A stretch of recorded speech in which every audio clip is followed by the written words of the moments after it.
Hello everyone. I have some good news and some bad news. First, the good news. When it comes to remote blood sugar monitoring, or CGM as it is called, type 1 diabetics and any type 2 diabetics that use insulin have a much better method of blood sugar monitoring than sticking your fingers all day or 10 times a day like I do sometimes. Sounds great. What's the bad news? The bad news is what this video is going to explore right now. First, let me explain what CGM is and what it can do for diabetics. By the way, while speaking recently to one of my subscribers, he thought that I needed to show everyone exactly how the Gentile lancing device worked. If you stay to the end, I will provide just such a video of me using the device. Okay, now, back to the fun facts. CGM stands for Continuous Glucose Monitoring, without blood and without finger pricks. A sensor is placed on your upper arm, outer thigh, or stomach, and it stays there for 10 to 14 days. Then, using either a small handheld device or a smartphone, you can get a trend of your blood sugar readings remotely and the spikes all day and all night long. Now you can see how food affects your blood sugar spikes almost right after it happens. And you don't even have to prick your fingers or remember to do it every half hour. I know it doesn't sound like much, but oh my gosh, this would give the newly diagnosed diabetic the ability to quickly and easily see what the effects are of eating high sugar or high carb foods. Even foods that you may think aren't bad for you, you'll see right away with a blood sugar spike that you can just monitor remotely with a smartphone or the receiver.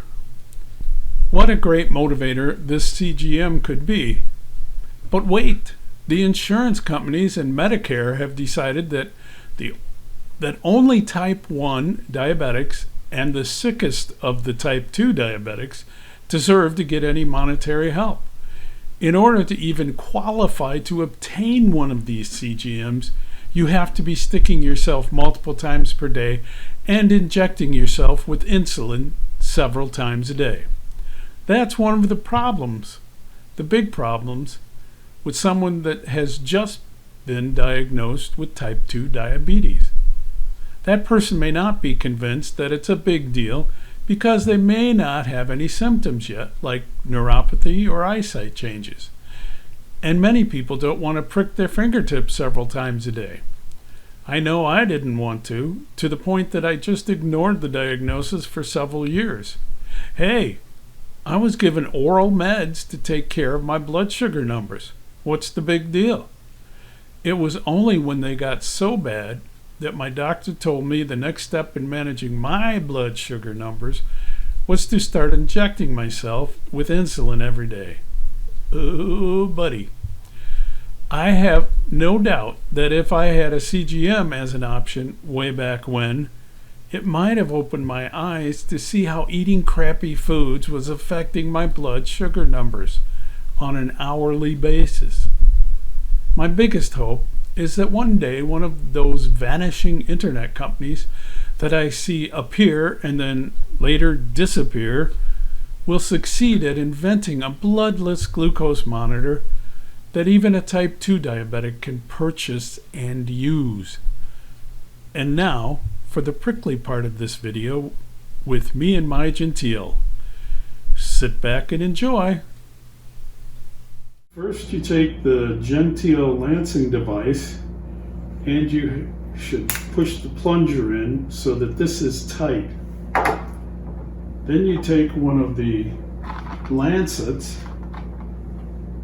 place it in the center of the device, hold the lancet, and then twist the top off. Once that's done, then you place one of the nozzles on top and make sure you've chosen the correct style cushion to give the depth that you want to do. I've already chosen the green one. And now I'll use this on my upper arm. And what I'm doing is I'm using my finger over the small vacuum hole to allow the plunger to come up slowly while using the vacuum to pull the blood drop. When that is accomplished, then I just put the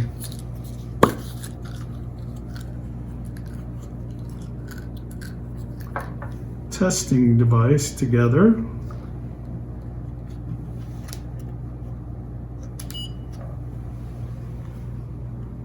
And use it on the blood drop.